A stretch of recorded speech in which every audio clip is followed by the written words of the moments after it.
give it up, everybody, for the one, the only Jacob there it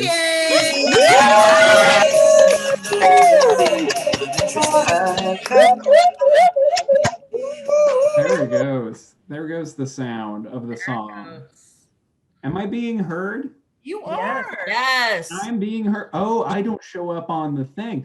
I don't Zoom very often.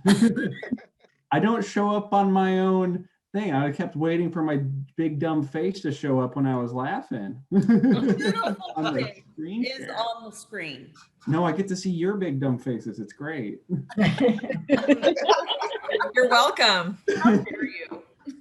Side note, before I start, I always draw backstage of these things and I never get to show anyone my drawings, and now I can finally Oh yes. But this is the crap that I do when you're not looking at me. Awesome. Very little. I love it. Cool. I like the band tee. Yeah. I can never decide which one, so I just say band. I love it. So quarantine's been a thing, you guys. Did you hear about that? You know about that stuff? Kinda. That's crazy, dude. I don't know her. What? Oh, Lord. I've had, well, like everyone, I've had a lot of time for some self-discovery, you know, finding out new stuff about me, you know, like whether or not I'm a dog person or a cat person. Turns out I'm a bug person. I love this little guy. So cute with their little legs, and it's great. And I didn't realize that there was a distinction like that counted as a special thing until the day that I was just scrolling my phone and I turned to my girlfriend and I go, "Hey, look at this cute cockroach," and it's on the screen like.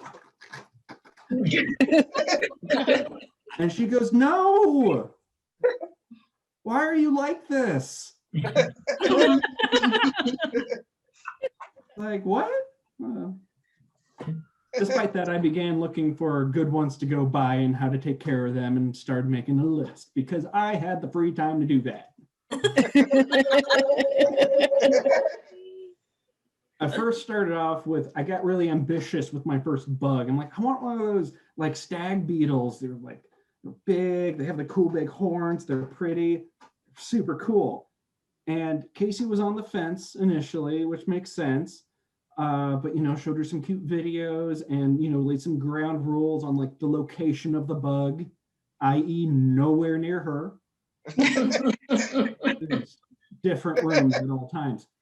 And it was going pretty good. I was keeping a pretty solid, making a pretty solid case.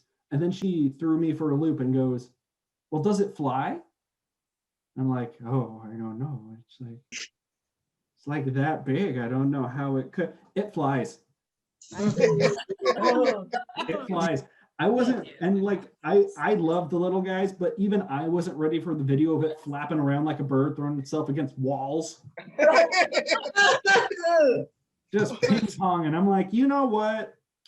I love these. I think they're cool. I don't think this is an energy we need in the apartment. I'm not ready for the risk associated with that encounter. So I was like, okay, maybe not that. And I go, oh, next bug. Okay, doesn't fly, super chill, millipede. I think that I knew that was going to get groans, like specifically millipede was going to be like, no, what the hell is wrong with you? No. Okay. Let me give you some background on me, the Jacob. I don't get dogs. I don't. People like, they're like, oh, they're so cute. I don't. It doesn't make sense. But you know, it's like, I don't know what it is. But like, you know, when I say I love bugs and would have one as a pet, and you go, you're gross. I go, that makes sense. You're privy to that opinion. I get that. But then the moment I'm like, you know, I'm not sure about dogs, the fucking FBI kicked my door down and I'm like, get on the ground!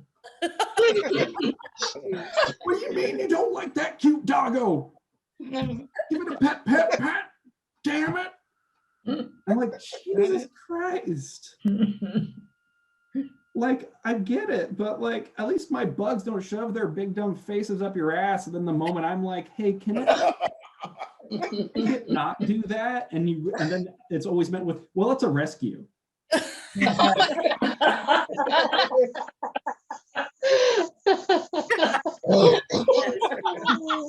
Accurate. And my response to that now is I kind of turn to the ground and I go, this snail's a rescue. But who saved who, really? So Millipede was out, and I was like, I got it. I found the perfect bug for cohabitation with my anti-bug girlfriend, praying mantis. Now here's why. They come fun-sized, tiny, don't fly around. They got their big little eyes. And what really sold it for her to say yes to them is that when you hang out on your hand, they do a little dance. It was the cutest thing. And I didn't tell her that that was the way of the praying mantis trying to look like a leaf on the wind so it can prepare to strike whatever's in front of it. But as long as she doesn't know that, it's just dude. I love the idea that like the praying mantis is just doing something slightly different to hide itself from anything. It's like the equivalent of like a dude with two swords like running at you and you're like, oh my God. And he goes, vroom. Like, oh shit, it's a car, never mind. I thought that was a guy, but no, it's just a normal car. We don't need to worry about anything. So I got my first big adult job during the pandemic, like right in the middle of it. They're like, well, we need you. I'm like, cool. So I'm a microbiologist in a lab for a hospital. My personal specialization is parasitology. You know, amoebas and worms that we find in poop that make you poop more. That's my thing. What I do. And you know, sometimes you get a sample in this microbiology lab, and you're just like, oh, this person had a rough day. I'm sorry, you.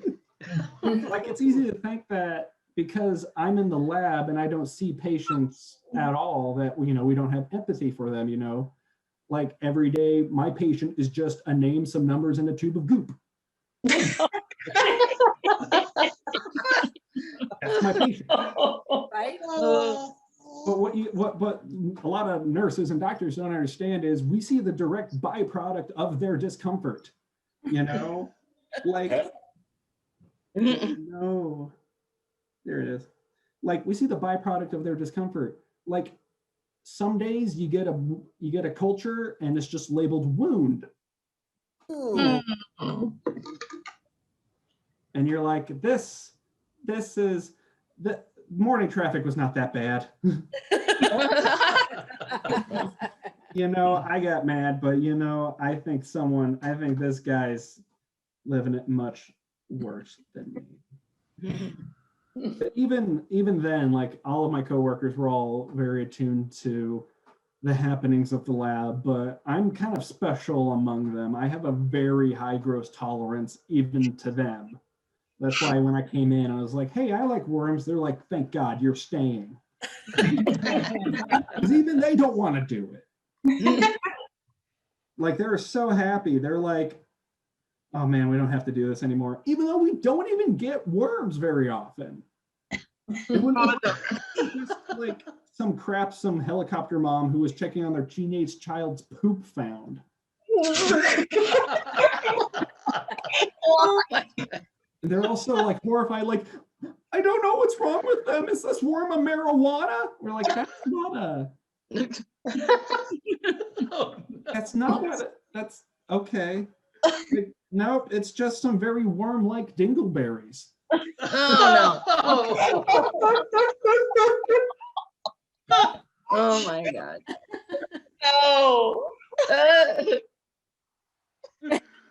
Nasty. So one day we got a cup that was labeled Parasite, and I was super stoked. I'm like, okay, here we go. Diphyllobothrium, Ascaris, let's go. I'm excited. But unfortunately, it was not my day for parasites. I was busy doing something else, but I kept eyeballing it all day. Like, is someone gonna look at that? Hey, is anyone gonna get started on that? And it was the end of the day and no one had looked at it. And I go, who's on parasites? Nebiat. Nebiat, have you looked at the, oh, Jacob, no. No, it's too gross, no. But do you wanna, I can't even look at it. Okay, I'll do it with you. Let me get the ball rolling. All these complaints coming from a woman who 20 minutes earlier had just processed about a gallon of septic body fluid like nothing. I live a charmed life. Oh, God. No. And so I take it aside, I put it under the microscope, and I'm like looking, I'm like, oh, hey, you know, Nebby, this is a, no, I don't want to know. Yeah, but it's really just, I can't, it's a rubber band. It's a rubber band covered in poop. Oh. So No. gross. No. It's not the worst thing we've ever had come into this place. Oh. And maybe it was looking at me all indignant, like, well, if it was a worm, it would have been very gross. I'm like, yeah, cool. And she goes, oh, hey, Jacob, by the way. I'm like, yeah, what's up? She goes, do you want to see this picture of my dog? And I go, no, Nebby, gross. Oh my God. What's wrong with you? And that's everything I wrote, you guys.